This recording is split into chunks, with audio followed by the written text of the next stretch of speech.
Please name yourself. Where are you from? How old are you? I'm 52, almost 53, from Lugansk, Alexander. So Luhansk is the occupied eastern city. Yes, it's in the east of Ukraine, near the Russian border. And how did you get into, and when did you get into the ranks of the Russian military? Oh, well, somebody phoned me from our department and told to come to university to get to army. So the kind of civil duty. Okay, so somebody, the university employee calling you to come to the university? Yeah, because on the territory of our university, in the gym, there was a special point for accumulating the recruitees. It's a draft recruiting point in the university? Yeah, it was in the university and... So when you came to the university, what did they tell you? They checked my passport, took it away and told me to wait together with the other people. So they took your passport away? Your Ukrainian passport, Russian passport, or LNR passport? LPR passport. LNR passport, okay. And so they told you to wait. And what did you wait, have you waited for? We've been waiting for the buses to take us to the other place where we were given the uniform, ammunition. And where you were sent? And then we were sent to the other point where we spent kind of a week, got the armor, shells and the other things. It was training, drills? I don't remember any drills. So it was any drills? No drills. Just we were explained how to disassemble the machine gun, how to clean it, and that's all. And when did you get to the front line? It was for some time. We spent kind of a month on the territory of Ukraine, but rather far from the front line, the actual place. And in April, I think, the end of March, the beginning of April, we got pretty close to it. Did you want to be conscripted, especially forcibly like they did, or not? Well, I had no choice because otherwise, what did I have to do? Nobody wants to go to war to risk your life and the other things. That is my opinion.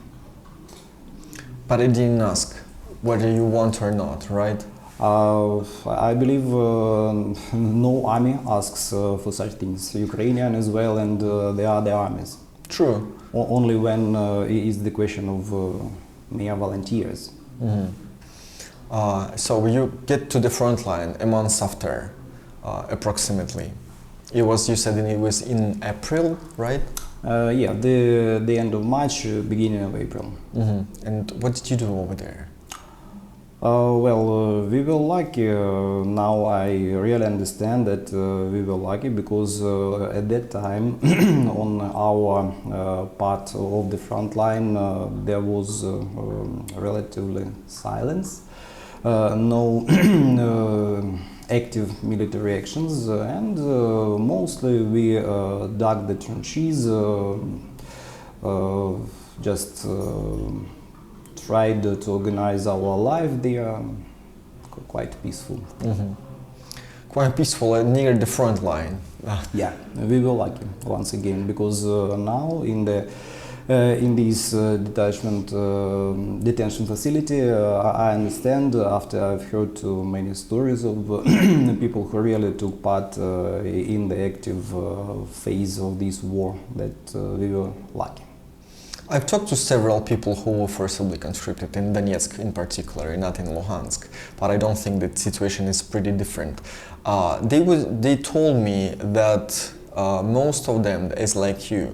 They didn't have any training sessions, they didn't have tools like armor vest or like medical kit? Did you have such a armor maybe? No. As for medical kit, it was from the end of the Soviet Union, some kind of bandages, the minimum kit. I think it included only bandages. Only bandages, Yeah. and the old one, right? Yeah. How do you find that situation when you are sent to the front line, where the like heavy artillery is working, the machine guns are working, and the closed fights, and you have only bandages, but you don't have a tourniquets or whatsoever? Oh, well, if it is artillery, heavy artillery, the bandages are practically of no use, as well as the armor. Of course, it can protect you from small shells, but actually not. And what was later? How did you? I don't know. Have you surrendered or not, or you were captured on the front line? Yeah, served because later we moved to the positions which were on the first line of the front. Once again, it was summer, and from June to August, practically for 3 months, it was pretty quiet there. The distance between our positions and the positions of Ukrainian army was kind of 6-7 kilometers, and that was a good distance to keep us away from shooting, from other things. Of course, sometimes we were affected by artillery, but not very often again.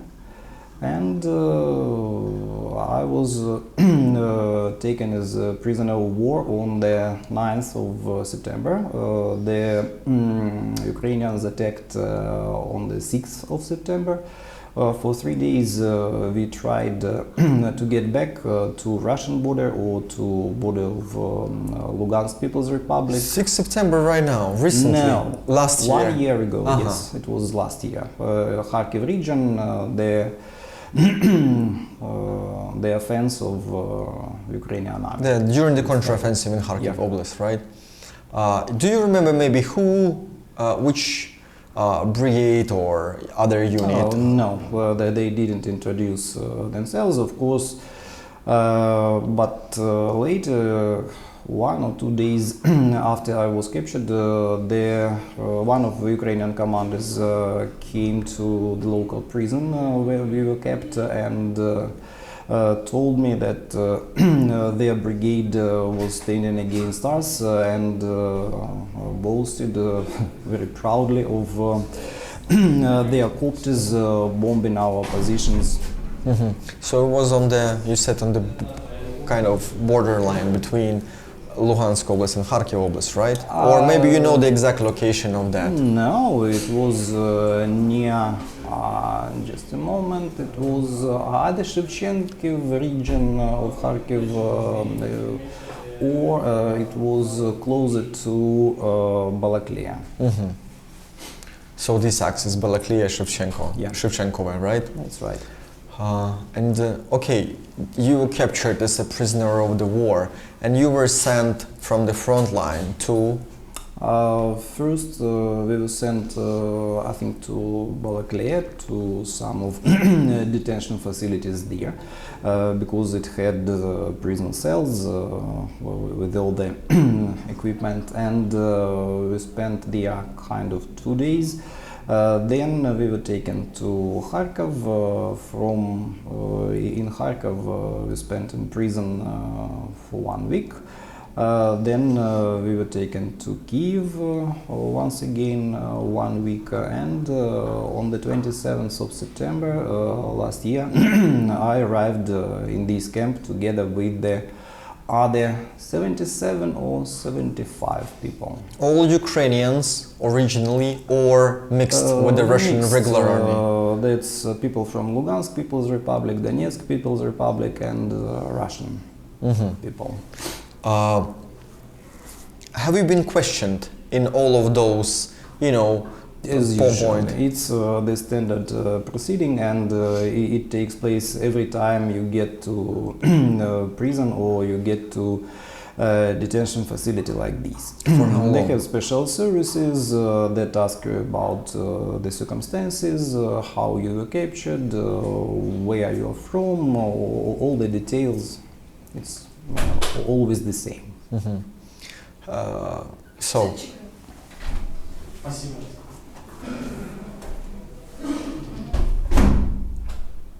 did you hear or did you know maybe about the «Хочу жить» program? Yes, I've read about the program in the news. Mm-hmm. But you didn't request, so to say? No. Why? I'm just curious, not because like I wanna, to mock you or whatever. So it's if you don't wanna sorry, I will answer because it's kind of treason when you are the soldier of one army to use services like this. Mm-hmm. Indeed. It's not quite honest. If you agreed to be the soldier, then you have to continue.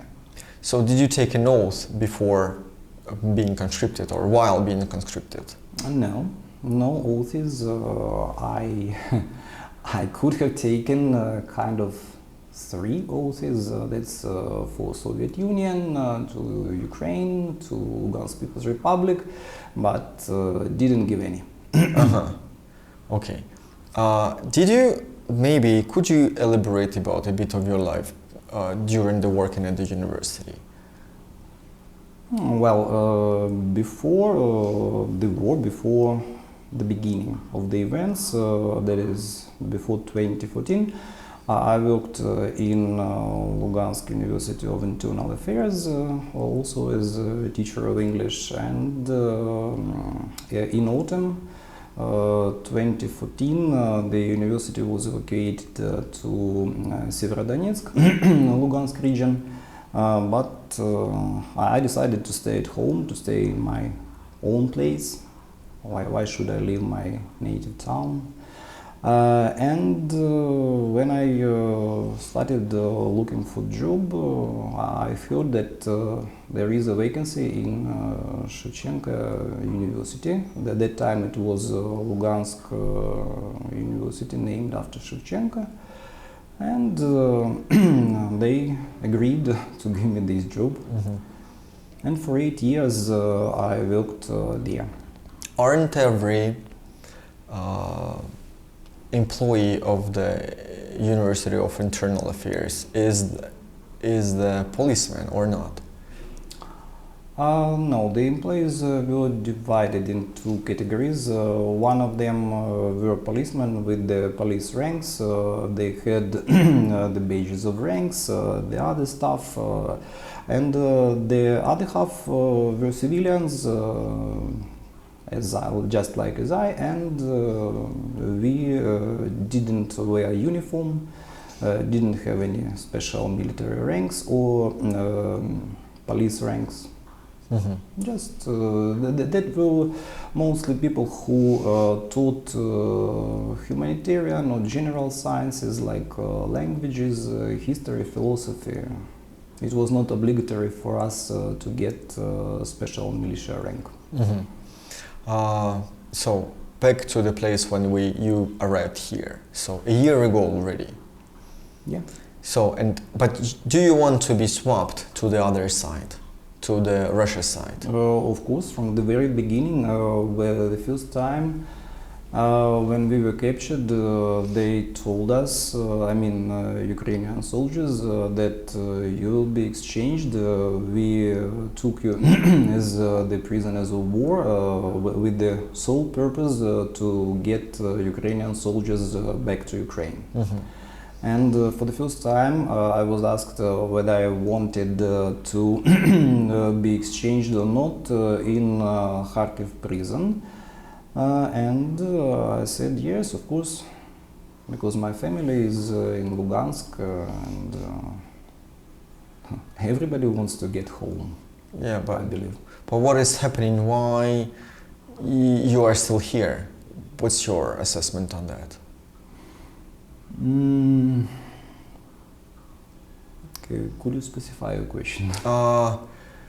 So usually it takes a couple of months for the person to be exchanged. You are here you mean this? around 12 months. So why do you think you are still in here and not back home in Luhansk? Well, it's the biggest mystery of the present time for us because we have been trying to work out, to calculate how it works, what happens.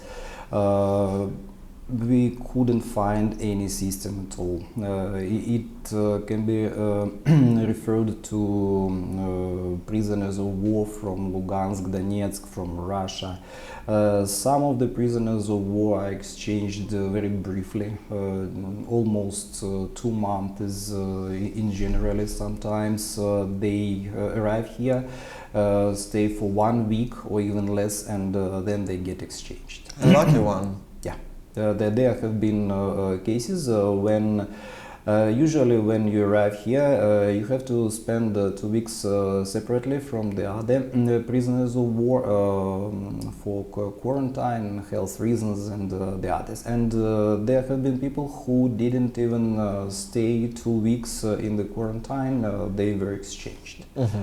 I don't know why, nobody knows why. The only reasonable explanation how it happens is that we are chosen by random choice, on random. Like they take the balls with our names and... like a lotto? Yeah, like a lotto. And who takes these balls? It seems to me both sides are involved, Ukrainian and Russian side. Because they have to agree about the names and numbers, and when these sides come to agreement, this lucky person goes home. Mm-hmm. Not, then we stay here. Have you been injured or something? No? Luckily not. And you said, like, if you don't want to answer these questions or any question, you cannot answer.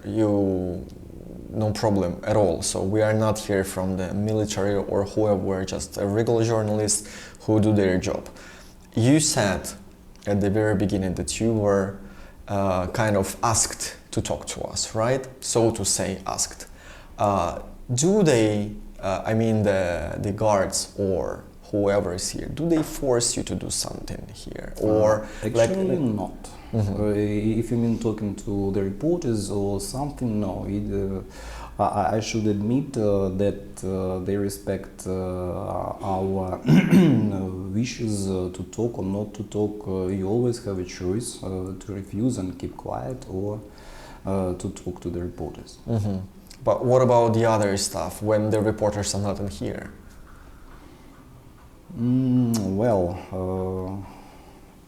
For 1 year, almost 1 year without a week that I've spent here, I should say that they try to control themselves. It's evident that they have certain instructions, that they are instructed how to behave with the prisoners of war, how to treat them. And the attitude has greatly improved. I can't remember any cases when somebody was brutally hit or anything like this. So what was, like you said, the conditions are improved and the behavior of the guards improved throughout this year.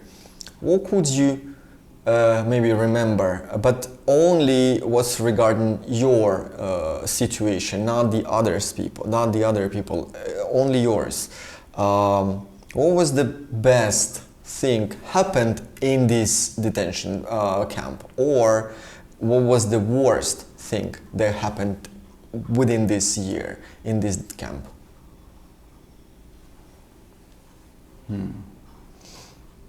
Well, the best thing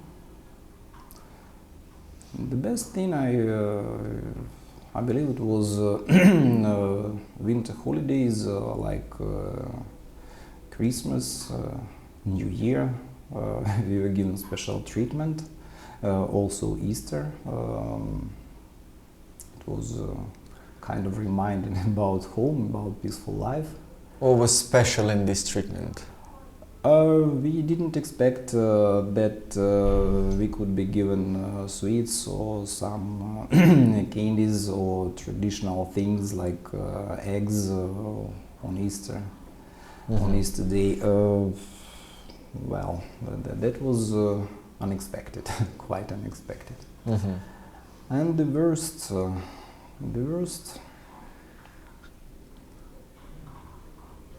well, it's difficult to say, but maybe it was only my personal perception. Sure, I'm asking only about your personal thing. It was about autumn and winter, when it was really cold. We had to spend a lot of time outdoors. For me, it was the worst. Doing what outdoors? Working or just doing other things. What kind of other things you mean, like? If We not were- working? We were ranked and counted unlimited number of times. It's my personal opinion. So you mean they like gather you outside, they count you, and when they finish counting, they count one more time, right? Yeah, if some numbers are wrong, that they can't find the people in the right place, they have to do it again because it's their regular proceeding. What's your, I don't know, conditions or talking in between other POWs? Do you talk? Can you talk maybe? If you don't work together, maybe you sleep all together. You mean with the other prisoners of war? Yeah. There are no restrictions. We can talk whatever we want about. We can get to any groups according to our interests. When we are working, you can easily talk to your partners about anything. Nobody controls it. And when the work is over and we get to the premises where we stay, where we live, or to the special, they call it local yard or local court for prisoners.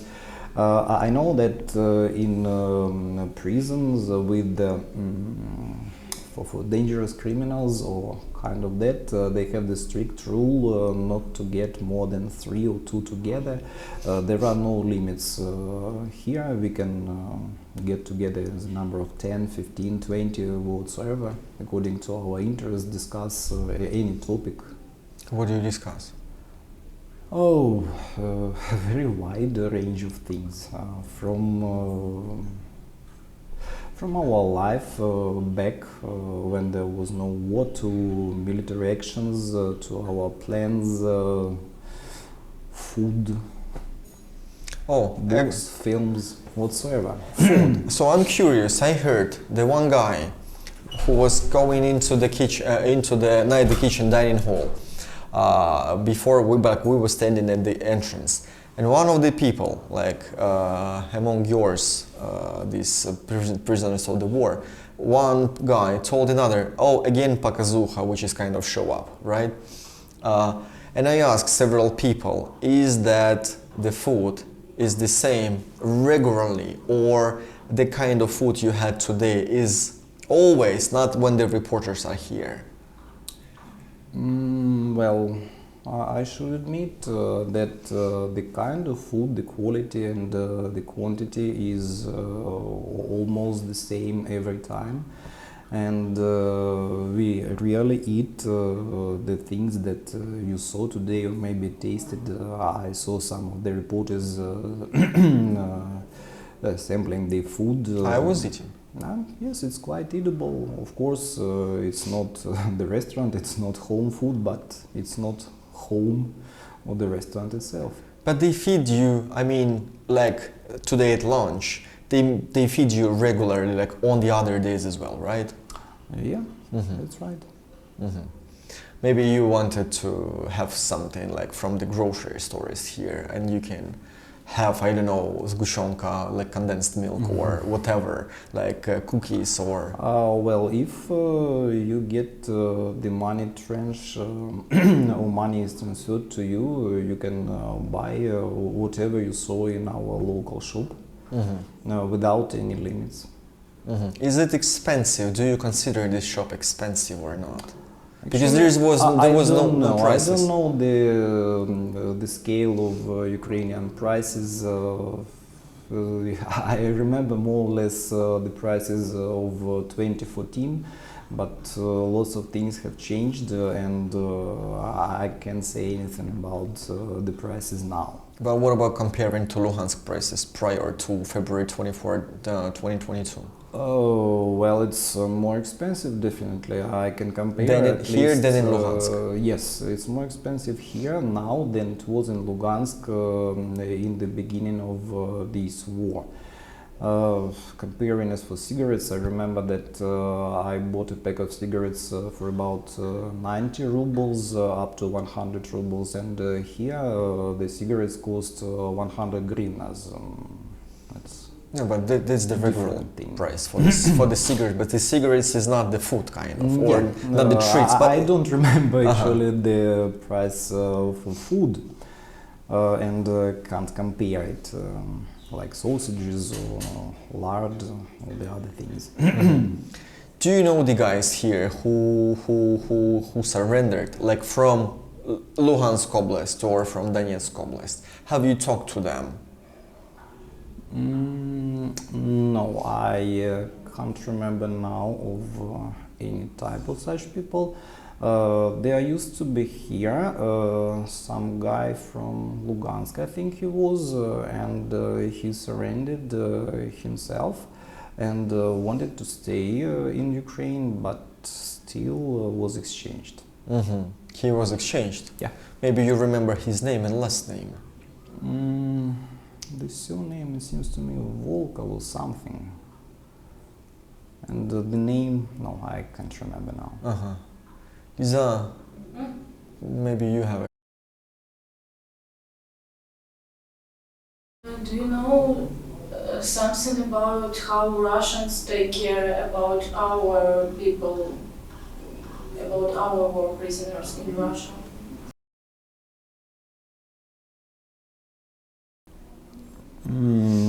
Well, actually not, because I personally don't have any access to information on this topic. Only what we can see on TV from the news, Ukrainian news, of course. But I believe that the situation is more or less the same, because the exchanges and the conditions for the prisoners of war, I believe, are nearly similar. Maybe I'm wrong. You just believe, so you don't have any... I don't have any proofs. I haven't talked to people who saw them. Have you seen maybe on the ground when the prisoners of the war were captured, just so maybe on the first or the second stage, when you were in the military, I mean, back to last year? You mean the attitude to the prisoners of war? Yeah, have you just seen the Ukrainian soldiers being captured? No. You haven't? The first time I saw Ukrainian soldiers was when I was actually captured. Okay, so you've been captured during the counteroffensive last year. So when you're still here, what's your assessment? When are you going back home? I have no idea. I just believe that if I'm here, if I'm still staying in this place, maybe God wants me here. I don't have any other explanations. What do you think? Are you going to keep serving in the military, in the Russian military, I mean, or because they don't ask usually? So whether people want to come back to the military, to the ranks of the army or not.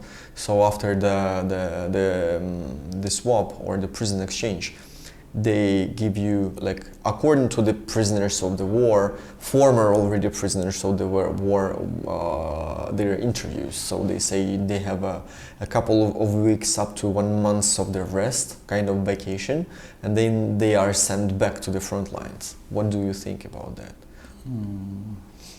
I don't know actually what happens, because the only wish now is to get back home. Yeah. What will be the first when you get back home? When I get back home, I want to see my family, I want to kiss my son, I want to kiss my mother, my wife, my relatives. Mm-hmm. What next, maybe? Like, okay, of course, seeing the family is the priority for every person who is being kept, held like this in such a facilities. But what's maybe you go walking or, I don't know, eating something. Then home food, of course. Mm-hmm. So you miss the home food most, or beside the people, of course, I mean. Oh, people first, definitely, and then home food. And then food. What else do you miss? I miss my town because every time I go to bed, when I start falling asleep, I often see dreams about me walking around Lugansk, seeing the places, visiting the places that I used to do. Mm-hmm. How do you consider Luhansk? So, aside from Donetsk, originally, I was born and raised there. So, within these 9 years since 2014, so the Donetsk changed dramatically. The place, the environment of the city, and the image of the city and the view of the city had changed completely.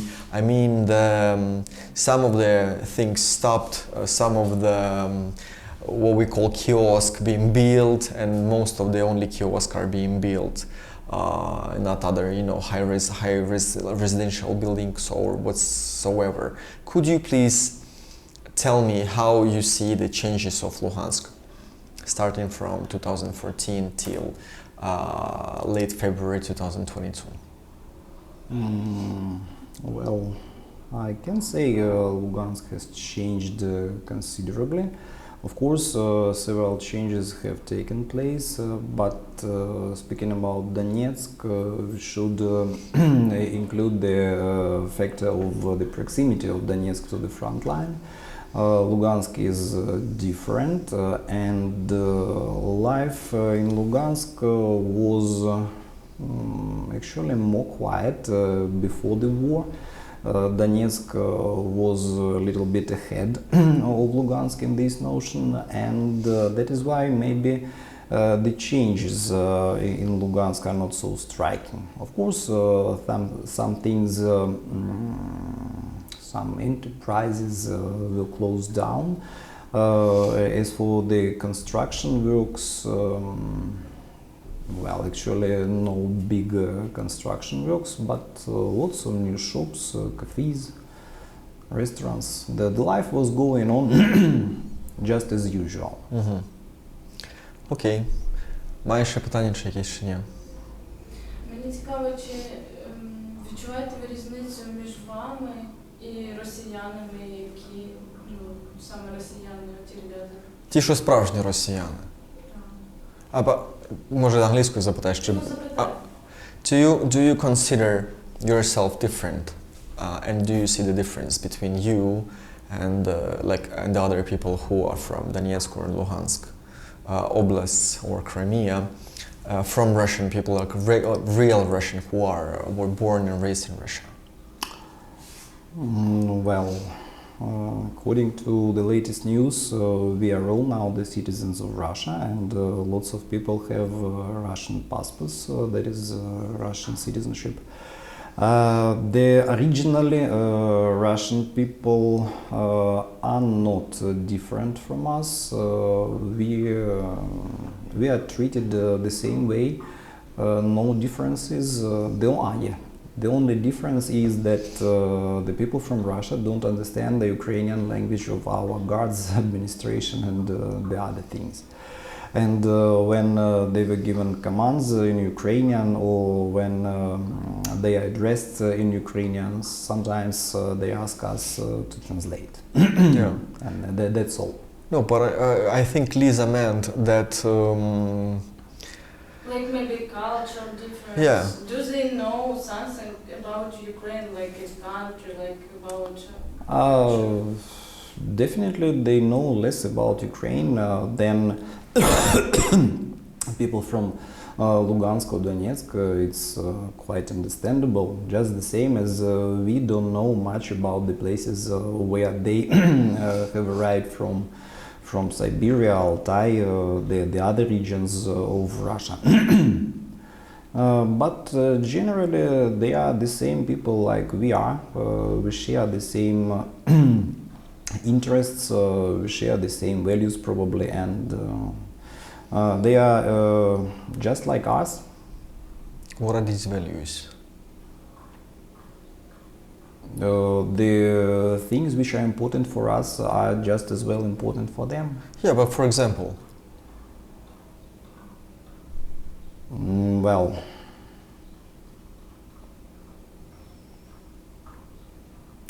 first and foremost, the language, the culture.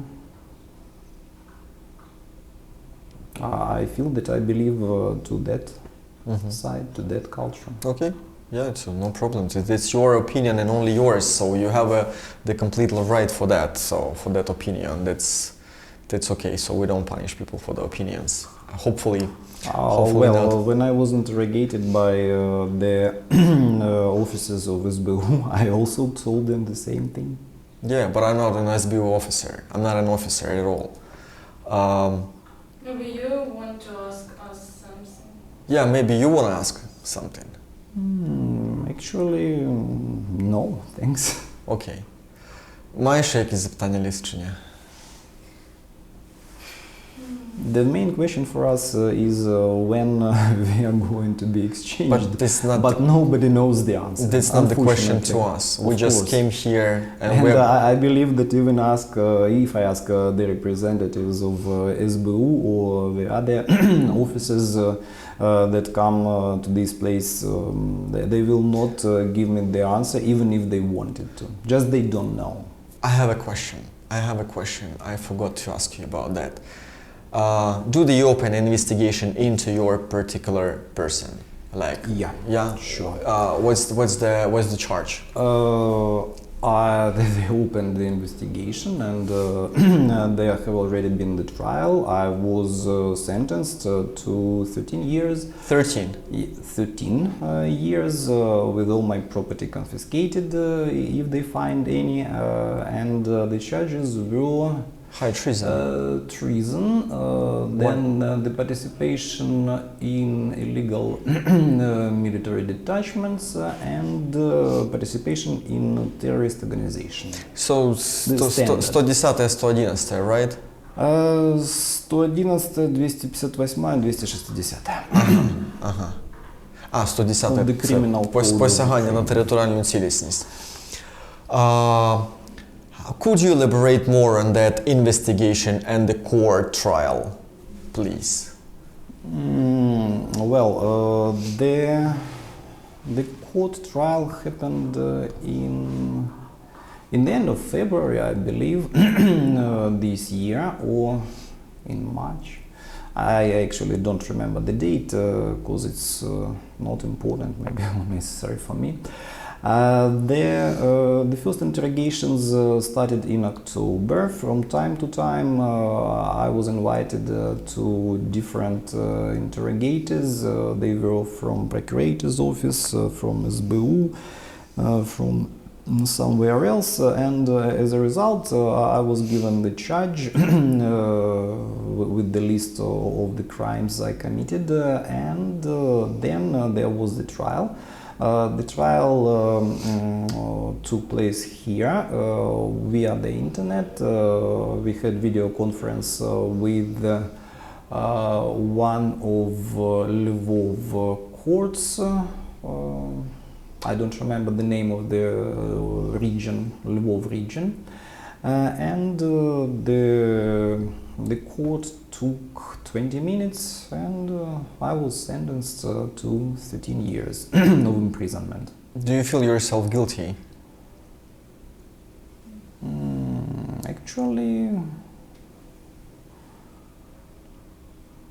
Actually maybe not, because I was just doing what I've been told by the authorities of Lugansk People's Republic. did you try to defend yourself, or maybe you had a defender like from the government of Ukraine? Yes, we will provided the defender, but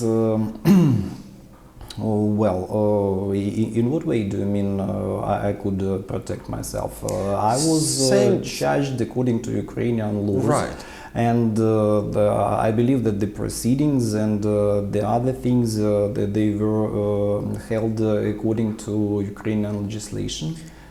But you know, the Ukrainian human rights defenders, they say that the forcibly conscripted people in the occupied territories, which Luhansk is, officially according to the international law, not the sham laws of Russia or whoever, the forcibly conscripted people who were not participating in the war crimes, they are victims of the war, not the perpetrators of the war. No, that's what I mean. I've never heard about this concept. I just see the facts that I was captured with the gun on the territory of Ukraine.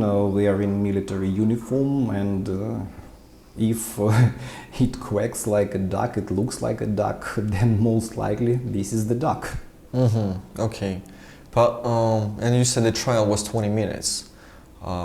Did you have the option for the appeal to the other court to maybe to change the sentence? Yes, of course. According to our criminal code, maybe it's not criminal code itself, it's criminal proceeding code.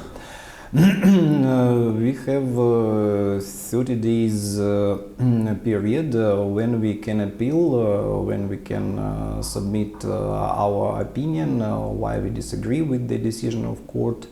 But my trial was not the first in this place, and I've heard many times that when it happens, either on the initiative of people being charged or on the initiative of their lawyers, their sentence becomes longer but not shorter.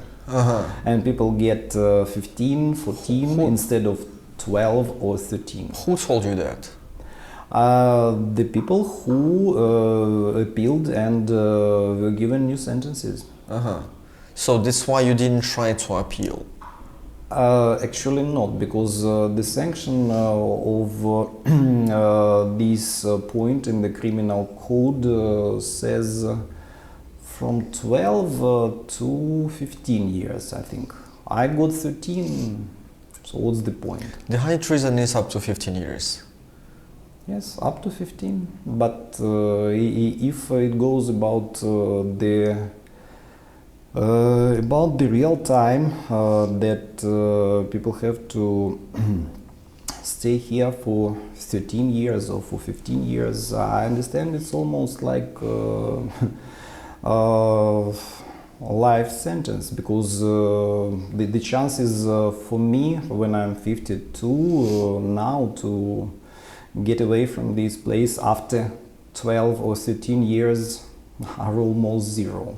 That's why you want to be swapped back to Luhansk? It's one of the reasons, because I certainly understand that I will not live long enough here, and even if by some miracle I manage to do that, there's no point to return to freedom for me in this case. So, but if like, let's imagine this trial never happened and your conviction never happened, and the security service doesn't have any questions to you anymore, like let's pretend only, would you agree to be swapped to the other side or not? I'm just curious. Yeah. Yes, of course, because I want to get home. Okay. Yeah, that's what you said the initially. The strongest feeling. Yeah, I understand. The others are just additional reasons. What's the other reasons? That reason about the length of the prison sentence, whatsoever, the others. Okay, and yeah, did they, I don't know, did they, like you said, they treat you well here, but if you disobey some of the local rules, what's the punishment for that?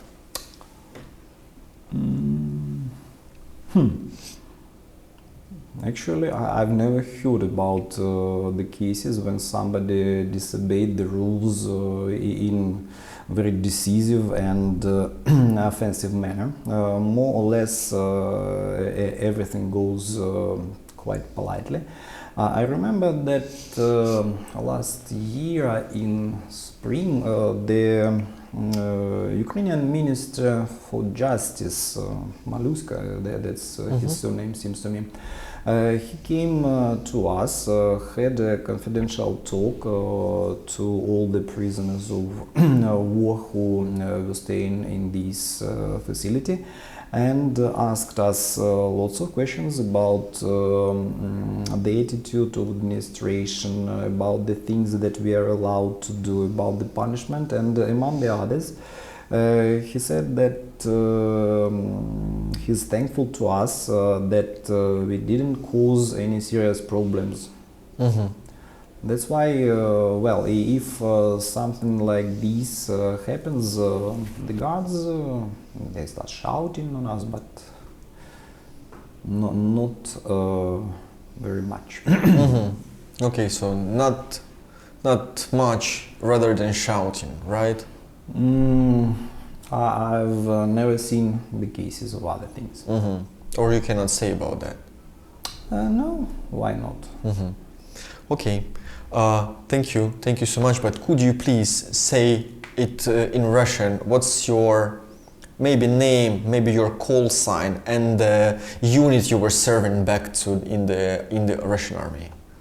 Well, but in Russian, please. Да, меня зовут Александр, позывного у меня не было, как у непрофессионального военного. Я рядовой 202-го стрелкового полка.